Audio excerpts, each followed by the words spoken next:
আসসালামু আলাইকুম। দেখেন পানি ট্যাঙ্কির ভিতরে কী পরিমাণ ময়লা হইতে পারে। একটি বেবি দেখেছেন কখনো?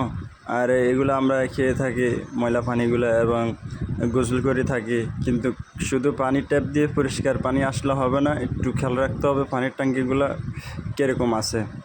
অবশ্যই আপনারা একটু খেয়াল রাখবেন।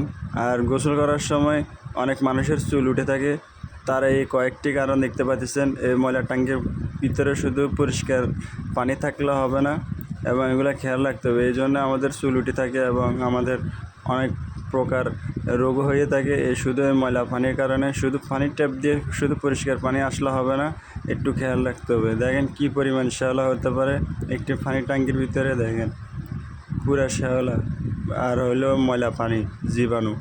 দেখেন এগুলো 6 মাস পর এগুলো পরিষ্কার করতে হবে ঘন ঘন। এগুলো আমাদের লাভ না, এগুলো আপনাদেরই লাভ। রোগ জীবাণু থেকে আপনারা এবং সুস্থতা থাকবেন। শুধু একটি পানির ট্যাঙ্কির কারণে আপনারা অনেকটাই রোগে ভোগেন এবং অনেকজনের চুল উঠে যায় এবং অনেকজনের অনেক সমস্যা হয়ে থাকে। দেখেন কী পরিমাণ ময়লা হতে পারে একটি ট্যাঙ্কির ভিতরে।